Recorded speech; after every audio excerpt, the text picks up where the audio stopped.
Hallo Leute, ich hoffe, dass es euch allen besser geht. Ich heiße Anja Jijo und ich werde euch A1-Niveau unterrichten. German has 4 cases, but what is a case? What is nominative? And which article do you have to use in a sentence? Okay, all answers in this video, los geht's. And today we are going to talk about German cases. As I said, German has 4 cases, namely nominative, accusative, dative and genitive. And this video is all about nominative. ഒരു സെന്റൻസിലെ pronoun അല്ലെങ്കിൽ നൗണിന്റെ function ആണ് ഒരു case കാണിക്കുന്നത്. Okay, and what is nominative? What's the nominative case? The nominative is the original form of a noun or a pronoun. In a German sentence, the subject is always nominative. ഒരു German സെന്റൻസിൽ എപ്പോഴും nominative എന്ന് പറയുന്നത് അതിന്റെ subject ആയിരിക്കും. Subject will be always in the nominative case. Wir werden uns einige Beispiele ansehen. Ich schreibe etwas. I write something. ഈ സെന്റൻസിൽ ich എന്ന് പറയുന്നതാണ് nominative case. ഇവിടെ ich ഒരു പ്രിനോമൻ ആണ്. ഇനി ഈ സെന്റൻസിൽ നമുക്ക് നോമിനാറ്റീവ് കേസ് മനസ്സിലാക്കാൻ വേണ്ടി wer und was എന്നുള്ള വേ ഫ്രാഗ് നമുക്ക് ചോദിച്ചു നോക്കാം. Und das wer schreibt etwas? ആരാണ് എഴുതിയത്? അപ്പൊ അതിന്റെ ആൻസർ ആയിട്ട് ich ആണ് വരിക. അങ്ങനെ നമുക്ക് മനസ്സിലാക്കാം അതാണ് nominative case. Und zweite, sie singt sehr laut. അവൾ ഒച്ചത്തിലാണ് പാടുന്നത്. She sings loud. Here, wer singt sehr laut? അതിന്റെ antwort ആണ് എന്ത്? Sie. Sie ist auch eine Pronomen. Und das Auto ist kaputt. The car is broken. Here, was is kaputt? എന്താണ് അവിടെ broken ആയത്? Das Auto. അപ്പോൾ അതാണ് in the nominative case. The subject will be always the nominative case. Next is nominative verb. Verbs with nominative. ഒരു സെന്റൻസിലെ subject ചെയ്യുന്ന action ആണ് verb. അങ്ങനെ നോമിനാറ്റീവിൽ നമ്മൾ മെയിൻ ആയിട്ട് യൂസ് ചെയ്യുന്ന കുറച്ച് വെർബുകളാണ് sein, heißen, werden, bleiben. ഈ വെർബുകൾ ഉപയോഗിച്ച് നമ്മൾ മെയിൻലി സിമ്പിൾ ആയിട്ടുള്ള സെന്റൻസുകളാണ് ക്രിയേറ്റ് ചെയ്യുക. sein bedeutet to be. ഒരു ജർമ്മൻ സെന്റൻസിലെ മെയിൻ ആയിട്ടുള്ള അല്ലെങ്കിൽ ഏറ്റവും ഇമ്പോർട്ടന്റ് ആയിട്ടുള്ള ഒരു വെർബാണ് sein. heißen bedeutet to be called. werden bedeutet to become. bleiben bedeutet to stay oder to remain. Zum Beispiel, das ist ein Haus. That is a house. അവിടെ das എന്ന് പറയുന്നതും house എന്ന് പറയുന്നതും that is a house രണ്ടും ഒരു കാര്യത്തിനെ പറ്റിയാണ് പറയുന്നത്. ഇവിടെ ഈ സെന്റൻസിലെ നോമിനാറ്റീവ് കേസ് ആയി വരുന്നത് ein Haus ആണ്. അതുപോലെ er heißt Diego. അവന്റെ പേര് ഡീഗോ എന്നാണ്. er heißt Diego. er ist eine personal pronomen. അവിടെ സബ്ജക്റ്റും ഒബ്ജക്റ്റും ഒരാളെ തന്നെയാണ് ഉദ്ദേശിക്കുന്നത്. അതുകൊണ്ടാണ് ഈ വെർബ് യൂസ് ചെയ്ത് നമ്മൾ നോമിനാറ്റീവ് ആണ് സെന്റൻസ് ബിൽഡ് ചെയ്യണമെന്ന് പറയുന്നത്. ഓക്കെ, മൂന്നാമത് വരുന്നത് she wird Ärztin. she becomes a doctor. she becomes. sie ist auch eine Personalpronomen. അവള് ഒരു ഡോക്ടർ ആണ്. ഓക്കെ, അപ്പൊ രണ്ടും ഒരാളെ പറ്റിയാണ് പറയുന്നത്. അതുകൊണ്ടാണ് അത് നോമിനാറ്റീവ് കേസ് ആണ് പറയുന്നത്. ഈ രണ്ട് സെന്റൻസിലും നോമിനാറ്റീവ് കേസ് ആയി വരുന്നത് സബ്ജക്റ്റ് ആണ് er und sie. അടുത്തതാണ് ആർട്ടിക്കിൾ ഇൻ നോമിനാറ്റീവ്. ഒരു സെന്റൻസിൽ നമ്മൾ നൗൺ എഴുതുമ്പോൾ നൗണിന്റെ കൂടെ എപ്പോഴും ഒരു ആർട്ടിക്കിൾ വേണം. അപ്പം ഒരു സിമ്പിൾ സെന്റൻസ് പറയാനാണെങ്കിൽ ദാറ്റ് ഈസ് എ ഹൗസ്.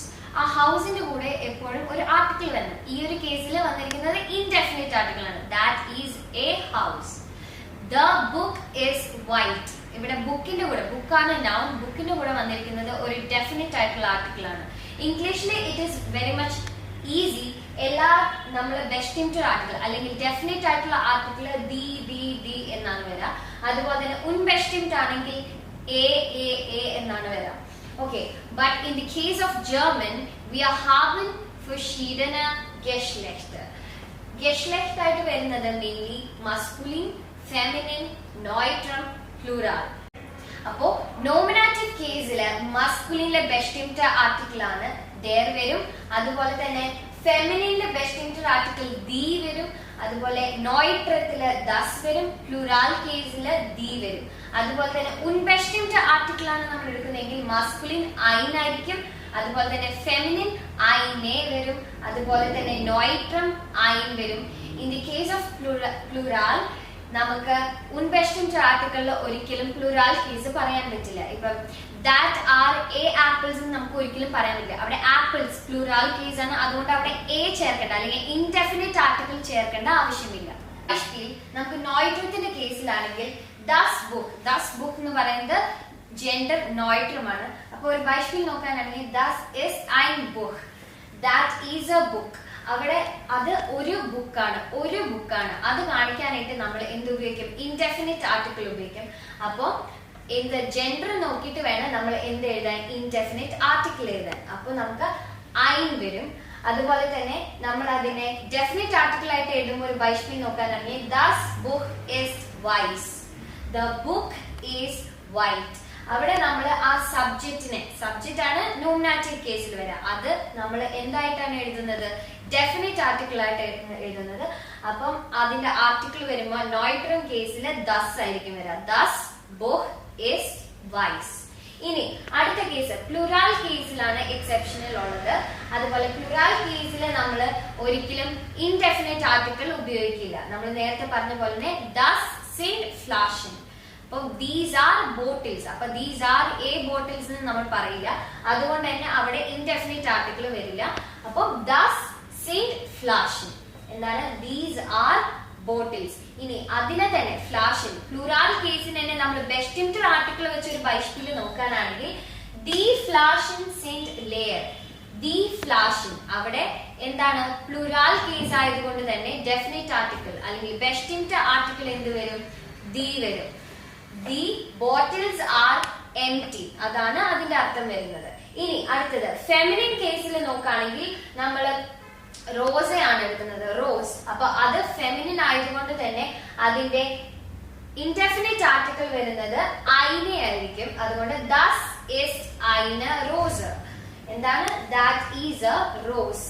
അതുപോലെ തന്നെ അത് ഇൻഡെഫിനിറ്റ് മാറി ഡെഫിനിറ്റ് ആർട്ടിക്കിളിൽ നമ്മൾ എഴുതുമ്പോൾ എന്താണ്? നമുക്കൊരു സെന്റൻസ് നോക്കുകയാണെങ്കിൽ എന്താണ്? ദി റോസ് ഈസ് പിങ്ക്. അത് പറയാനായിട്ട് നമ്മൾ റോസിനെ സബ്ജക്റ്റ് ആയിട്ട് എടുക്കണം. അതുകൊണ്ട് തന്നെ അത് ഡെഫിനിറ്റ് ആർട്ടിക്കിൾ അല്ലെങ്കിൽ ബെസ്റ്റിംറ്റർ ആർട്ടിക്കിൾ ആണ് റോസിന്റെ കൂടെ വരുന്നത്. അതുകൊണ്ട് ദി റോസ ഇസ് റോസ, ദി റോസ ഇസ് റോസ. റോസ bedeutet പിങ്ക്. അപ്പം അതൊരു അഡ്ജക്റ്റീവ് ആണ്. റോസ ഇസ് eine adjective. അപ്പം ദ റോസ് ഈസ് പിങ്ക്. ഓക്കെ, ഇനി നമുക്ക് മസ്കുലിന്റെ കേസ് നോക്കുകയാണെങ്കിൽ എന്താണ്? നമുക്ക് മസ്കുലിനില് unbestimmter ആർട്ടിക്കിൾ വരാ ഐൻ.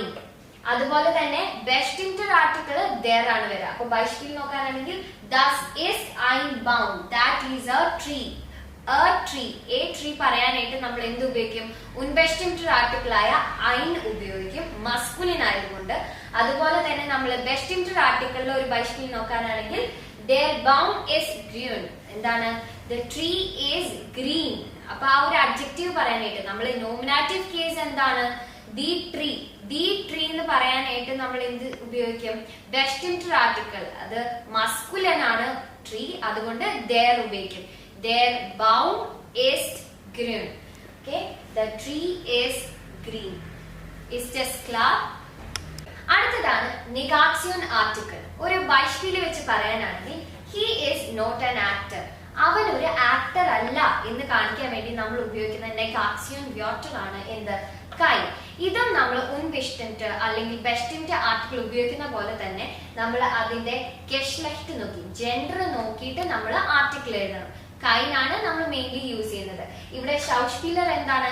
മസ്കുലിൻ ആയതുകൊണ്ട്, അതിന്റെ ജെൻഡർ മസ്കുലിൻ ആയതുകൊണ്ട് നമ്മൾ അവിടെ കൈൻ എന്ന് ചേർക്കും. അപ്പം നമ്മൾ സാധാരണ unbestimmter അവൻ ഒരു ഷൗസ്പീലർ അല്ലെങ്കിൽ ആക്ടർ ആണെന്ന് പറയാൻ നമ്മൾ എങ്ങനെ പറയാ? ist ein Schauspieler. അവൻ ഒരു ആക്ടർ അല്ല എന്ന് കാണിക്കാൻ വേണ്ടി നമ്മൾ എന്ത് പറയും? ist kein Schauspieler. എന്താണ്? ഇത് മസ്കുലിൻ കേസിലാണ്. ഇനി അടുത്തത് ഒരു നോയിട്രം കേസ് നോക്കാനാണെങ്കിൽ that is not a house. House എന്ന് പറയുന്ന നോമൻ നോക്ക, ഹൗസ് എന്ന് പറയുന്ന നോമൻ എന്ത് ജെൻഡർ ആണ്? അത് നോയിട്രം ആണ്. അതുകൊണ്ട് തന്നെ നമ്മൾ എന്ത് ഉപയോഗിക്കും? unbestimmter ആർട്ടിക്കിളിന്റെ പോലെ തന്നെ എന്താണ്? ഐൻ ആണ്. ഐൻ ഹൗസ് എന്താവും? കൈൻ ഹൗസ്. ഐനിന്റെ മുൻപിൽ എന്ത് ചേർത്ത് കൊടുത്താൽ മതി? കെ ചേർത്ത് കൊടുത്താൽ മതി. അപ്പൊ എന്ത് വരും? Thus is Kine house. That is not a house. Clear ആണോ? ഇനി അടുത്തത് ഒരു ഫെമിനിൻ കേസ് എടുക്കുകയാണെങ്കിൽ നോക്ക്, എയ്ഡ്സ്റ്റിൻ ഡോക്ടർ, ഒരു ഫീമെയിൽ ഡോക്ടറിന്റെ കാര്യമാണ് പറയുന്നത്. അപ്പൊ അതിന്റെ ജെൻഡർ എന്തായിരിക്കും? ഫെമിനിൻ ആയിരിക്കും. അതുപോലെ തന്നെ ഒരു ഡോക്ടർ എന്ന് പറയാനായിട്ട് നമ്മൾ ഐന എയ്ഡ്സ്റ്റിൻ ആണ് യൂസ് ചെയ്യുക. അപ്പോ അത് ഒരു അല്ലെങ്കിൽ അവൾ ഒരു ഡോക്ടർ അല്ല എന്ന് കാണിക്കാനായിട്ട് നമ്മൾ ഉൻബെസ്റ്റിൻറ്റിന് പകരം നെഗാക്സിയോൺ ആർട്ടിക്കിൾ ആണ് യൂസ് ചെയ്യുക. അപ്പൊ ഐനയുടെ സ്ഥലത്ത് കൈന വരും. അപ്പൊ സി ഈസ് കൈന എയ്ഡ്സ്റ്റിൻ, she is not a doctor. Okay, ഇനി അടുത്തത് പ്ലൂറാൽ കേസിൽ വരുമ്പോ നമ്മൾ പഠിച്ചു അല്ലെ, പ്ലൂറാൽ കേസിൽ എന്തില്ല? ഉൻബെസ്റ്റിൻറ്റ് ആർട്ടിക്കിൾ ഇല്ല. നമുക്ക് ഒരു ബോട്ടിൽസ് എന്ന് പറയാൻ പറ്റില്ല. ഓക്കെ, ദീസ് ആർ എന്താണ്? എ ആപ്പിൾസ് എന്ന് പറയാൻ പറ്റില്ല. അതുപോലെ തന്നെ പക്ഷെ നമുക്ക് എന്ത് പറയാൻ പറ്റും? ഇത് ബോട്ടിൽസ് അല്ല എന്ന് നമുക്ക് പറയണം. അവിടെ നമുക്ക് എന്ത് വരും? നെഗാക്സിയോൺ ആർട്ടിക്കിൾ ഉണ്ട്, അത് കൈനെ എന്നായിരിക്കും.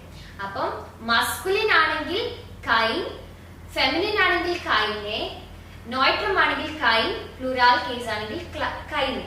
ഓക്കെ, ഇനി ബൈസ്പിൽ നോക്കാനാണെങ്കിൽ ദാസ് സിൻഡ് കൈന ഫ്ലാഷൻ, ദീസ് ആർ നോട്ട് ബോട്ടിൽസ്. അത് ബോട്ടിൽസ് അല്ല എന്ന് കാണിക്കാൻ വേണ്ടി നമ്മൾ നെഗാക്സിയോൺ ആർട്ടിക്കിൾ എന്താണ്? കൈനെ ഉപയോഗിക്കും. ദാസ് സിൻഡ് കൈന ഫ്ലാഷൻ. Okay, das ist alles über Nominativ Kasus. Ich hoffe, ihr habt alle verstanden. Bis bald. Tschüss.